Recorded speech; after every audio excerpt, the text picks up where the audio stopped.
Endemoniada no, sino toda engolfada de Dios, que de tanto quererlo le he hecho ya mi prisionero. Hola, ¿qué tal? Estamos de vuelta. No es de extrañar que tantas miradas distintas del cine, la literatura o el teatro hayan fijado sus ojos en la figura de Teresa de Jesús. Detrás de la santa intuimos a una mujer adelantada a su tiempo, rebelde, valiente, atrevida, libre, contradictoria. Para aproximarnos a su figura no se nos ocurría mejor compañía que la de dos mujeres que vienen de hacer una inmersión profunda en la vida y en la obra de Teresa de Jesús. Hoy llega a los cines Teresa, película dirigida por Paula Ortiz y protagonizada por Blanca Portillo. ¿Qué tal? Muy bien. Bienvenidas. Muchas gracias. Gracias porque sé que tenéis la agenda a tope, tú con el teatro a tope, tú con todo lo que tienes, ahora con la promo. Qué gusto, ¿no?, que ahora poderla presentar. Pues sí, la verdad es que ha sido un camino intensísimo. Como has dicho, ha sido una inmersión en alguien como Teresa. Ha sido como una especie de buceo hacia una personalidad tan apabullante y tan abismal. Y ha sido un goce. Hemos sufrido y hemos gozado como ella misma hacía a cada paso. Gozar y sufrir juntos, es verdad, y hay ilusión por mostrarlo, por compartirlo, porque en el fondo haces estas cosas precisamente para eso, ¿no? Para contarle a la gente, para llegar a la gente y contarles qué es eso que hemos hecho, ¿no? Con mucha ilusión. Todavía no he saludado a Luis Parés, compañero y colaborador habitual del programa y director artístico de la Cineteca de Madrid. ¿Qué tal? Muy bien, muy contento de estar con ellas dos también. Pues tenemos por delante una charla alrededor de un personaje absolutamente apasionante. ¿Por qué querías hacer una película sobre Teresa de Jesús? Fíjate, es que te diría que cómo no. Es que es uno de esos personajes que es incomprensible cuando la lees o cuando su palabra te llega, desde donde te llegue, porque hay muchas aproximaciones a Teresa. Yo siempre lo digo que en mi caso nunca fue una aproximación religiosa, fue poética, fue una resonancia gigantesca y una convulsión muy fuerte e interna al leerla y ver que una mujer de hace 500 años, una monja de hace 500 años, me nombraba contradicciones o zonas en claroscuros internos que yo no sabía nombrar. Es algo muy fuerte. Es algo curioso que no haya nadie, decía el otro día Juan Mayorga, no haya nadie que no tenga noticia de Teresa en España, que no sepa, que nunca haya oído Vivo sin vivir en mí, que no le pronuncie su nombre y te aparezca una imagen, un fogonazo de su vida, una frase, un impulso vital, un tipo de impulso y de contradicción, o incluso un tipo de lectura ideológica, religiosa. Es alguien que provoca 10.000 significados en muchos niveles y muchos tentáculos de la historia de la cultura. Y además es alguien absolutamente extraordinario.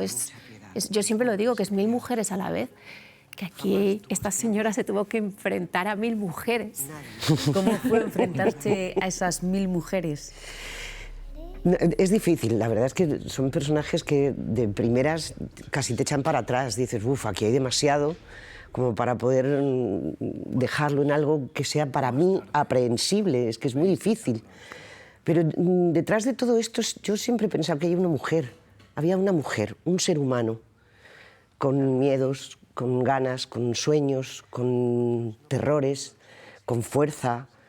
Luego yo creo eso, que en el fondo hay en la película de Paula, está esa niña, está esa adolescente, está esa mujer madura, más cerca de la muerte, está la vida. No sé, como que es muy difícil construirla. El objetivo era entrar en un alma que cree profundamente en aquello que hace y que a pesar de eso también tiene contradicciones y duda. Y yo creo que eso es tan humano, nos pasa tanto a todos, y ahí es donde yo conecto con ella, ahí es donde me pertenece. ¿Y qué miradas tan diferentes se nos han ofrecido de este personaje, ¿no?, a través de la literatura, del cine, del teatro? Bueno, es que lo ha explicado perfectamente Paula antes, es decir, es un personaje que nos interpela y nos interpela a todos, seamos españoles o no, ¿sabes? Porque también tiene una influencia internacional enorme, porque es una de las pocas personas históricas que si tú la quitas la historia es diferente. Es decir, es una de las pocas que le atraviesa la historia y la lleva para otro lado. Y eso hace que nos interpele no solo como personas, sino como nuestra visión de la historia. Es decir, es como una especie de cristal o de prisma a través del cual nosotros vemos las cosas. Y esto es muy interesante, porque en las películas que vamos a ver hoy, en la película que han hecho ellas, o sea, vemos mucho más que el personaje. Vemos un poco el momento en el que estamos, porque claro, hay tantas Teresas como miradas ha habido y como años ha habido en la historia desde que ella murió. Y hay algo que es todo lo que han dicho ellos y que tiene ella en particular, que es la palabra, que es la capacidad de la palabra.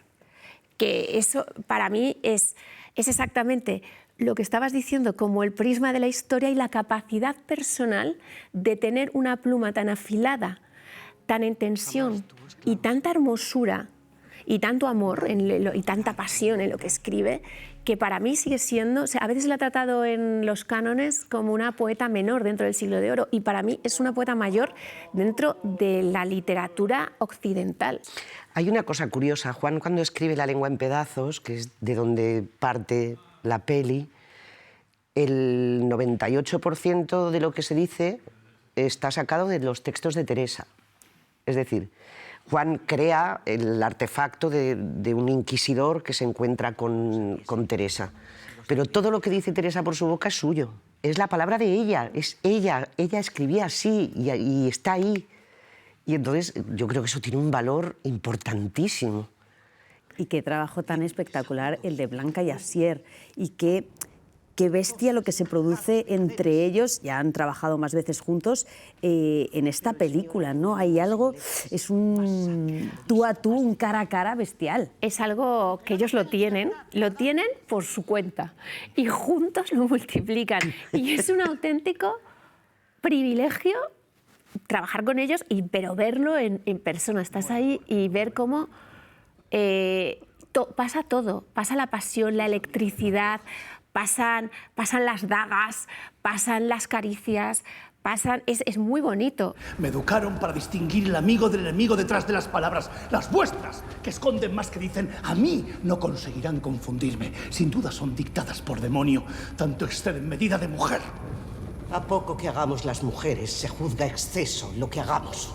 Luis, hoy vamos a tener la posibilidad de ver el personaje de Teresa de Jesús desde dos perspectivas muy diferentes, pero nuestro cine, también la televisión, se han fijado en este personaje aquí en España en muchas ocasiones. Vamos a contarle a los espectadores un poco las imágenes que tenemos de Teresa. Tenemos, por supuesto, a la de Concha Velasco, de manos de Josefina Molina. Viniendo hacia aquí, yo estaba haciendo recuento y creo, no lo puedo asegurar, pero creo que Teresa ha sido la persona más biografiada en el cine español, porque tiene como un alcance internacional que es la propia narrativa de su vida. No deja de ser una mujer que se enfrenta a la historia con mayúsculas para crear otro camino, ¿no? Esa persona, en este caso una mujer, lo cual le dota a todo de muchísima más fuerza, que se enfrenta contra el poder por algo que solo tiene ella, que es la fe. Y entonces podemos seguir a Teresa de Jesús en todas en todos los segmentos de nuestro cine. En el cine mudo hubo una película muy corta que se llamaba Escena de la vida de Teresa, que son los éxtasis que tuvo, no son como los éxtasis puestos. Después viene la de Juan de Orduña en el año 62, ese momento en el que España intenta dulcificarse, ya deja de ser como una potencia imperial, intenta ser otra cosa. Después está la de Concha Velasco, ¿no? Que es un icono que llega justo en el cine en plena transición, cuando España realmente está intentando mirarse de otra forma. Y después ya tenemos el siglo XXI, donde hay hasta 4 adaptaciones, ¿no? La de Rafael Gordon, la de Ray Loiga, la de Jorge Dorado y la de Paula Ortiz. Vamos a hablar de la película que acabamos de ver, Teresa, el cuerpo de Cristo, estrenada en el 2007, dirigida por Ray Loriga. Ya en el título aparece la palabra cuerpo, es decir, la carnalidad está muy presente. ¿Cómo es la Teresa de Ray Loriga? ¿Cómo la definiríais? Pues fíjate que es que además yo la vi en el cine y la he vuelto a ver ahora, y la misma sensación, los recuerdos que yo tenía, las improntas muy carnales, es verdad, y precisamente es todo lo sensorial, ha jugado con todo lo que podía jugar de la luz, con esa luz de José Luis Alcaine, con ese vestuario que es una absoluta locura, de maravilla, y con esa carnalidad, que es cierto que una de las cuestiones que debatimos nosotros es el hecho de cuando ella hablaba de esas visiones, es que las veía carnal. Ella lo explica, de enamorarse físicamente de la figura religiosa de Jesucristo. Lo que más temo es perderte. Un alma en Dios escondida. ¿Qué tiene que desear? Sino amar, y más amar, y enamorar. Las dos películas de esta noche no las habías visto. No. ¿Y cómo ha sido la sensación de recuperar estos dos títulos con el conocimiento que ahora tienes después de haber hecho la película? Pues es fuerte verlo. Por ejemplo, en la de Ray yo creo que hay una frontera muy delicada entre la mística y la erótica y que está ahí, y eso es evidente, y es lo que tú dices, que ella dice percibir cosas físicamente, no es una cosa solo espiritual, hay algo físico y aquí está evidentemente mostrado, ¿no? En nuestra Teresa eso a lo mejor está de una manera distinta contado, no sé cómo explicarlo. Es como la piel de dentro, no la piel de fuera, es la piel del alma, no sé cómo explicarlo. Sí, no, lo estás explicando de maravilla. Y yo quise no ver nada, sinceramente, preferí no ver nada. Yo también. Y eso, ves ahora estas y dices, vale, son facetas, porque en la que vamos a ver después, pues también hay una parte de esa cosa espiritiva de ir fundando y de ir en esa carrera desesperada por conseguir lo que quiere, que tampoco está en la nuestra. O sea, es como ver muchas partes de Teresa y es muy fascinante, la verdad, es muy fascinante. Ray hablaba de su película, decía que era un western religioso. No sé cómo lo definirías tú, Luis. A ver, es una, digamos, definición que a mí me cuesta ver, pero la puedo llegar a ver sobre todo a nivel formal, ¿vale? Por esa luz que es como más baja. Es una película rara porque está rodado muy dentro de sitios, pero siempre tiene puntos de fuga, siempre hay como un horizonte. Es decir, yo creo que es un western como metafísico porque él la quiso rodar como un western metafísico. Pero la película tiene algo que no pertenece al género western, que es una película barroca, digámoslo. Ya, es decir, no tanto por el cuerpo, no tanto por tal, sino por, digamos, las composiciones, no el juego de ángulos que tiene, o sea, las distintas escalas de planos que las está mezclando continuamente. Qué importante en vuestra película, en esta, la luz.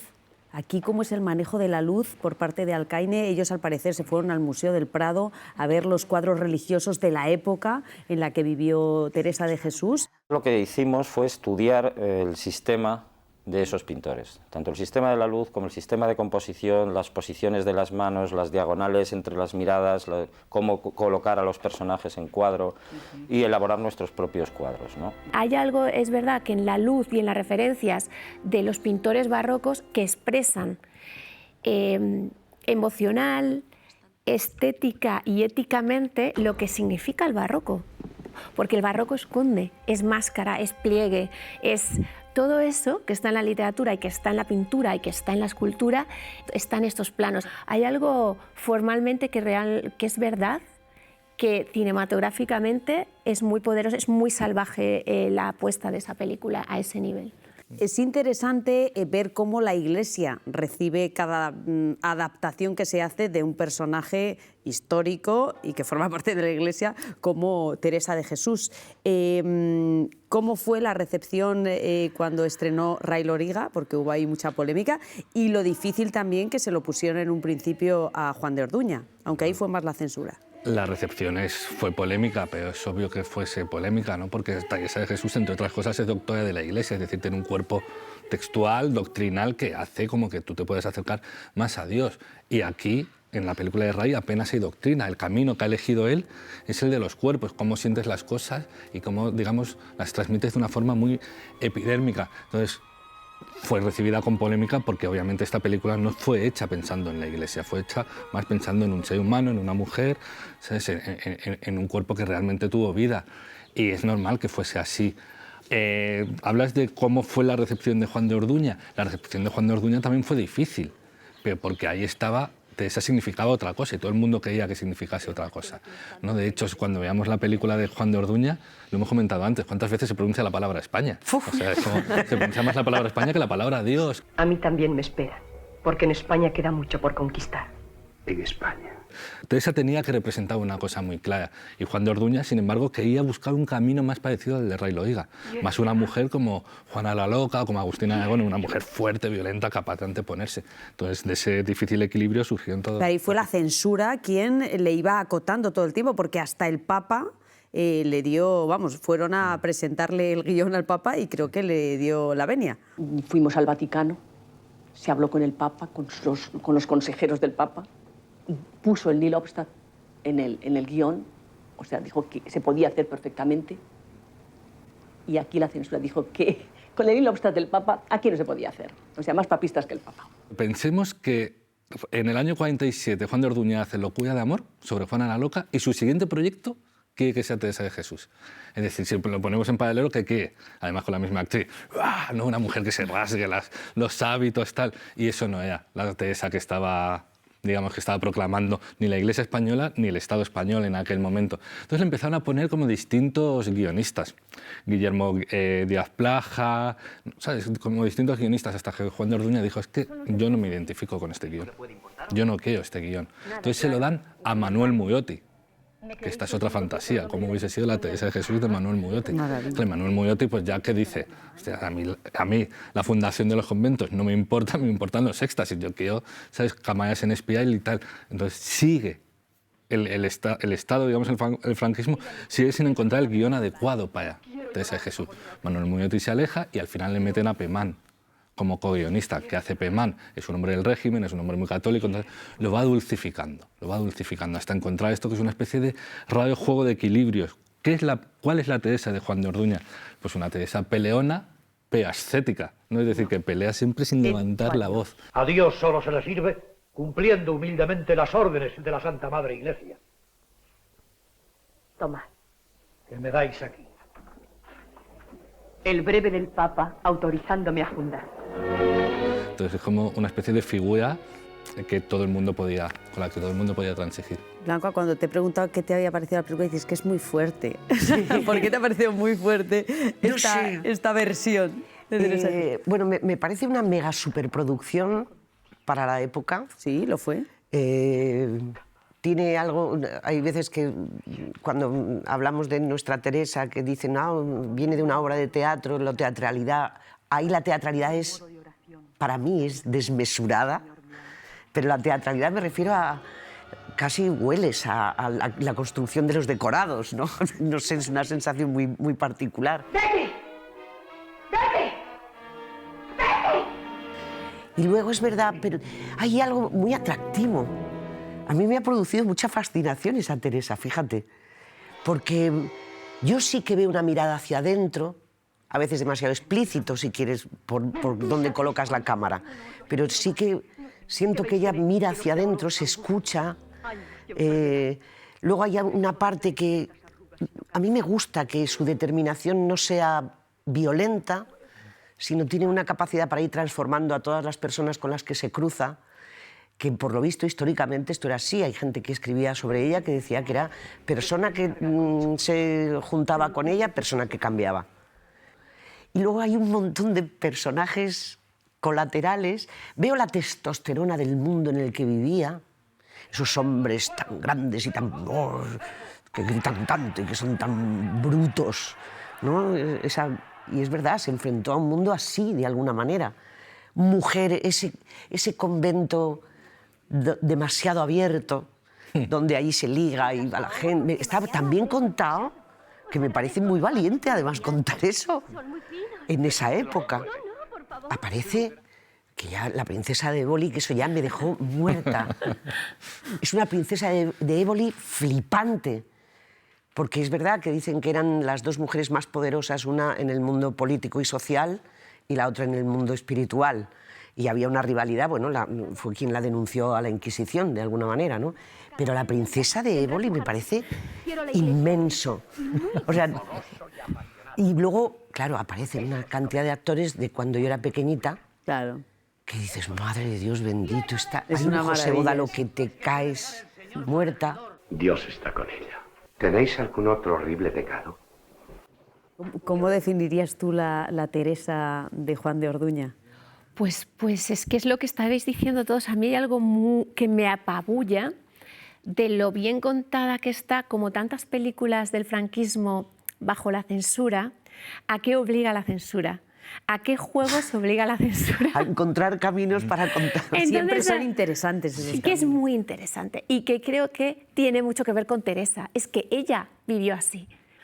Y hay algo en esta película, en el resultado de esta película, en cómo se ha tenido que hacer, qué partes de Teresa se han mostrado, qué no se han mostrado, qué se dice, pero se dice para que se pueda decir, pero se pronuncia España suficientes veces para que siga siendo el símbolo del nacionalcatolicismo como lo fue.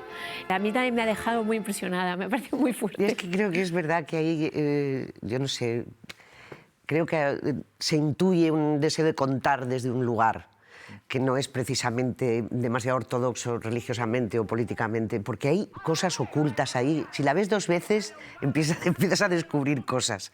Esa primera imagen de ella joven en el balcón, que es casi una, no sé, como Romeo y Julieta o algo así, ¿no? En el balcón con la rosa puesta. Es muy fuerte, es muy fuerte. No hemos hablado del trabajo de Aurora Bautista, claro, la teníamos en esas películas de Juan de Orduña, de Agustina de Aragón. ¡Nunca entraréis en Zaragoza! Esa grandilocuencia. Luego hemos visto a la Aurora Bautista que más nos gusta, que es la de Miguel Picazo, la tía Tula. Aquí está medio camino, podríamos decir. Bueno, no es que está medio camino, es que está justo en el medio del camino, porque ella se había cansado también de ese personaje, ¿no? Esa mujer que siempre está al límite, ¿sabes? De su estado nervioso, al límite de todo, ¿no? Y dejó el cine y empezó a hacer teatro, ¿vale? También con personajes tan fáciles como Yerma, ¿no? Y se va a México. En México empieza como a suavizar también las películas que hace. Comedias románticas, dramas normales, no sé qué. Y es cuando Juan de Orduña la llama para hacer de Teresa de Jesús. Claro, pensemos que Juan de Orduña ya había pensado en ella en los años 40, ya había pensado en ella 15 años antes. Hace Teresa de Jesús. Es verdad que en un estilo mucho más contenido, ¿vale? Porque imaginaos cómo podría... O sea, los éxtasis de Aurora Bautista en los años 40, lo que podrían haber sido... Y se vuelve ahí a México. Vuelve para hacer la tía Tula, que son la gran interpretación de su carrera, pero que es totalmente distinta y solo le separa 1 año ambas interpretaciones. Y después ya se instala en México durante casi una década. No sé si queréis apuntar algo más, pero hemos dado un repaso bastante interesante a las películas y a este personaje tan fascinante. ¿Algo más que queráis compartir con nosotras? Bueno, yo es que solo quiero compartir a todo el mundo siempre que se asomen a Teresa, porque creo que es como entrar en un túnel, que es una montaña rusa que merece la pena siempre. Ver la Santa Teresa de Bernini es una conmoción vital, pero ver cualquier Teresa, algo nos toca. Y acercarse a sus textos es que es digna de ser leída. Sí, porque es fácil. O sea, tenemos el miedo al clásico, pero se lee muy fácil. Sí. Hay libros más complejos, pero ella escribe para ser entendida. Sí. Y eso es, y alucinas, piensas que eso se escribió en 1500 y pico y dices, por una mujer, dices, no puedo creerlo. Literariamente es una maestra, hay que leerla. Te iba a decir proyectos, pero claro, es que has estrenado 2 películas este año. A partir de hoy podemos ya ver Teresa en cines. Cuéntame, necesitarás descansar en este momento de tu vida. Tengo que descansar. Lo que pasa es que estoy terminando. La vida nos lleva a Blanca y a mí por caminos paralelos. Por caminos paralelos. Y estoy terminando una película que se titula Hildegard, sobre la historia de Hildegard Rodríguez Carballeira, cuya madre... Estoy haciendo yo en teatro. Y es una película que estoy terminando ahora el montaje y que espero que se pueda ver el año que viene. ¿Te podemos ver en el teatro? ¿Próximos proyectos? Pues hay cositas y cositas muy interesantes. Digo cositas no porque sean pequeñitas, hay buenas cosas, hermosas, pero no, estas cosas que no se pueden decir. Bueno, te dicen, no digas nada. Dices, bueno, vale, venga. De momento invitamos a los espectadores a que vayan al cine y vean en pantalla grande, que merece la pena verla en pantalla grande, esta película que habéis hecho maravillosa y esta aproximación tan especial a la figura de Teresa. Gracias por este rato, de verdad. Qué generosidad, porque sé que estáis muy cansados. Gracias, Luis. Desde una perspectiva radicalmente distinta abordó Juan de Orduña el personaje de Teresa de Jesús en 1961. Se trataba de un proyecto largamente esperado que supuso el reencuentro una década después del director con su actriz fetiche, Aurora Bautista.